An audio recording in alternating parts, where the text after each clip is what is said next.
27 রোজার রাতে সন্তান ফোন দিয়া বলে, বাবা আমি আগামীকাল রওনা দিলে রাত 2টা-3টায় গিয়া ঢাকায় নামবো, আমি সাহারি তোমাদের সঙ্গেই খাবো। মা বসে আছে, মায়ের সন্তানের বাবাও বসে আছে, সন্তান আসবে। রাত্র 2টা-3টা হয়ে গেছে, সাহারির সময় হয়ে গেছে, সন্তানের খবর নাই। শেষ টাইমে মা বাবা সাহারি খেয়ে ফজরের নামাজ পড়ে দরজার মধ্যে অপেক্ষা করতেছে, সন্তানের খবর নাই। 8টা, 9টা, 10টা বেজে গেছে, মায়ের মনটার ভালো লাগে না। স্বামীকে ডেকে বলে, স্বামীরে আমার সন্তান কই, আমার মনটা ভালো লাগে না, একটা ফোন লাগাও। স্বামী ডাক দিয়া বলে, চিন্তা করো না, ঈদের সময় যানজট থাকতে পারে, চলে আসবে। কিছুক্ষণ পর বাবার মনটাও ভালো লাগে না, বাইরে নেমে পায়চারি করতেছে। হঠাৎ করে একটা ফোন চলে আসছে। সন্তানের ফোন দেখে বাবার সে কি আনন্দ। ফোন রিসিভ করে যখনই সালাম দিল, অপর প্রান্ত থেকে সালামের উত্তরে সন্তানের কণ্ঠ পাওয়া যায় না। বাবা ডেকে বললেন, বাবা তুমি কে? এটা তো আমার সন্তানের কণ্ঠ নয়, তবে মোবাইলটা আমার সন্তানের। ওপার থেকে ডাক দেয়া বলে, আপনি কি এই লোকে, এই মোবাইলওয়ালার বাবা? বলে, হ্যাঁ। আপনি এখনো বাড়িতে কি করেন? আপনার যেই সন্তান ঢাকা থেকে গাড়ি নিয়া 2500-এর দিকে রওনা দিয়েছিল, ওই গাড়িটা 2500 পৌঁছতে পারে নাই। পথিমধ্যে সংঘর্ষে রাস্তার মধ্যে অনেকগুলো মানুষ মারা গেছে, অনেক যুবকও তার মধ্যে আছে। রাস্তার পাশে সাদা কাপড় দিয়া ঢাকা। দেখেন আপনার সন্তান এই লাশের মধ্যে আছে কিনা। মোবাইলটা আমি রাস্তার পাশে পড়ে পাইলাম। বাবা পাগলের মতো একটা দৌড় দিছে। মা মনে করছে সন্তান বুঝি কাছাকাছি চলে আসছে।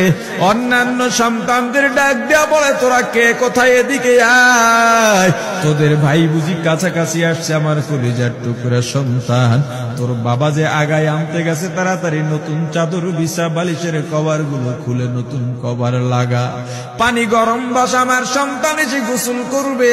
আহারে সবাই ফুলের মেলা, ফুলের তোড়া নিয়ে অপেক্ষা করতেছে। 4টা বছর কলিজার টুকরা বাড়িতে নাই, বিদেশ থেকে আসবে। বাবা স্পটে গিয়া দেখেন অনেকগুলো লাশ, সাদা কাপড় দিয়া ঢাকা। একটা একটা মাথার উপর থেকে কাপড় উঠান আর কৌতূহল বাড়তেছে, কাপড় উঠান আর কৌতূহল বাড়ে। হঠাৎ তাকায় দেখে কলিজার টুকরা সন্তান লাশের মিছিলে শামিল হয়ে গেছে। বাবা সন্তানকে ধরে কাঁদেন আর বলেন, বাবা এত আদর আপ্যায়ন, তোর জন্য এত প্রস্তুতি রে বাবা।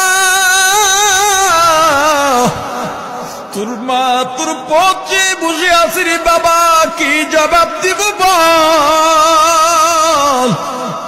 তুই যেদিন রওনা দিয়ে বিদেশ চলে গেলি, তোর মা সারা রাত ঘুমায় নাই, দরজায় গিয়া তোর পথের দিকে তাকা রইছে। কত রাত আমি মা আমি বাবা দেখলাম, তোর মা গভীর রাতে বিছানায় নাই। খুঁজতে খুঁজতে দেখলাম দরজায় গিয়া তোর মা কাঁদে। কত রাত তোর মা তোর জন্য নামাজ পড়তে পত্রে রাত্রটা নির্ঘুম কাটায় দিছে রে বাবা। কত রাত তোর মা তোর জন্য দোয়া করতে করতে নির্ঘুম রাত্র কাটায় দিছে। এই 4 বছরে 8টা ঈদ, ঈদের সময় আমরা নতুন কাপড় কিনছি, নতুন কাপড় পরছি। তোর মায়ের জন্য আমি নতুন শাড়ি এনে খাটের উপরে রাখলাম।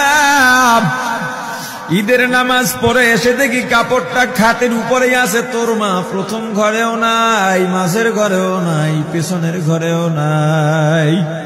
খুঁজতে খুঁজতে গিয়া দেখি তোর মা কিচেন রুমে আছে।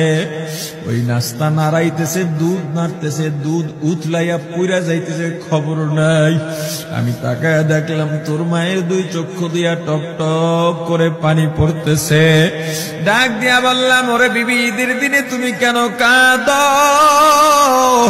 তোমার জন্য শাড়ি আনলাম, সেটাও কেন পরলা না? তোর মা জবাব দিয়া বলছি, রে স্বামী গো,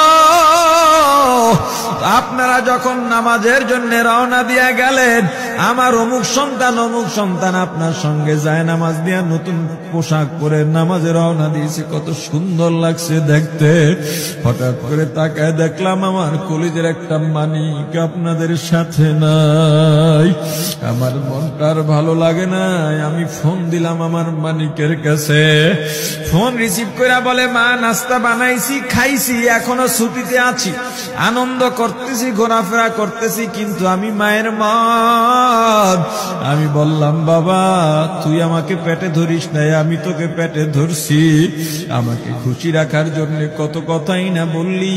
ঈদের টাকা পাঠাইলি, তোর টাকা দিয়া তোর বাবা জামা কিনছে, তোর ভাইরা জামা কাপড় কিনছে, তোর টাকা দিয়ে পরিশ্রমের টাকা দিয়ে আমার শাড়ি কিনছে, গহনা কিনছে, কিন্তু তোর পাশে আমি হাতুড়ের বাড়ির শব্দ কেন পাই?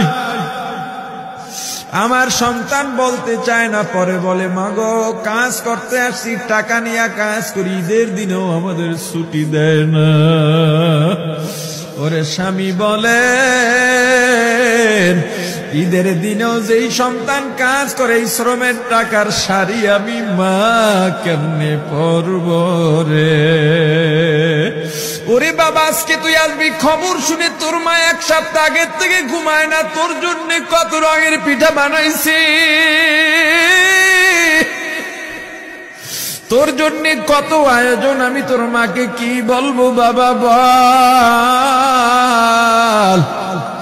বাবা সন্তানের লাশ অ্যাম্বুলেন্সে উঠে বাড়ির দিকে রওনা দিছে। আহারে বাড়ির কাছাকাছি আসছে, এদিকে মা দরজায় গিয়ে অপেক্ষা করতেছে, গাছের আড়াল দিয়া পথের দিকে তাকায় আছেন। দেখেন একটা গাড়ি আসতেছে, মায়ের সে কি আনন্দ, বাড়ির মধ্যে দৌড় দিছে, তোরা কই তাড়াতাড়ি আয়, ফুলের মালাগুলা নিয়ে আয়, গাড়ি আইসা পড়ছে। বাড়ির দরজা দিয়ে যখন অ্যাম্বুলেন্সের হরেন দিয়া ঢুকতেছে, হুইসেল দিয়া ঢুকতেছে, মা একটা চিৎকার দিছে, ওরে এই মরণ গাড়ি আবার বাড়ি কেন, কার কপাল পুরুষে?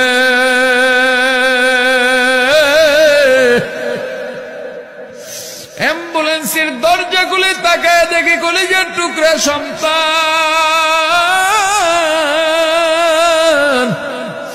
এমন ঘুমাইছে, আর জীবনেও উঠবে না। মা কাঁদেন আর বলেন, ওরে বাবা এটা তোর বিছানা নয়, নতুন চাদর বিছাইছি। বোন কান্দে আর বলে, ভাই আরে তোর জন্য ফুলের মালা পরাইছি, ফুলের মালা বানাইছি, একটু মালা পরাবো। মা ডেকে বলেন, রে সন্তান, 4টা বছর আমি তোর মা ডাক শোনার জন্য অপেক্ষা করছি, তোর জন্য গরম পানি করছিলাম, গোসল করবি, সেই গরম পানি যে তোর জীবনের শেষ গোসল হবে বুঝি নাই। ওরে পর্দালের মাগো, আর কোন ভাষায় বুঝাইলে বুঝবারে মা, দুনিয়ার জীবনটা ক্ষণস্থায়ী, এই দুনিয়ায় নাফরমানি করা যাবে না, এই দুনিয়ায় নাফরমানি করা যাবে না, অহংকার দেখাবার কিচ্ছু নাই, এই দুনিয়া ছেড়ে যাওয়া লাগবে। আল্লাহ এত দয়া করছেন, মায়া করছেন, ওই আল্লাহর সঙ্গে নাফরমানি করো না রে ভাই, ওই আল্লাহর নেয়ামতের অশুকরিয়া করো না, আল্লাহর নেয়ামতের শুকরিয়া আদায় করো, দুনিয়ার সব মোহ ত্যাগ করো, দলের মায়া ত্যাগ করো, দুনিয়ার মায়া ত্যাগ করো। এ আওয়ামী লীগ বিএনপি যারা করো, ক্ষমতায় যারা বারবার যাও, ক্ষমতায় তোমার দল গেলেই তুমি দাপট দেখাও, যুবকরে তোর 2টা পা ধরা লাগলেও পা ধরো রে ভাই, এই ক্ষমতা কিচ্ছু না, দাপট কিচ্ছু না, ওই কিয়ামতের ময়দানের নাজাতের চেয়ে বড় দাপট আর কিচ্ছু নাই। আল্লাহ রক্ত দিছেন, আল্লাহ জীবন দিছেন, আল্লাহর এই রক্ত আর জীবন দুনিয়ার কুফরি পুঁজিবাদী কুফরি গণতন্ত্রের জন্য দিস না, এই রক্ত আল্লাহর জন্য রাখ, এই জীবন আল্লাহর জন্য রাখ।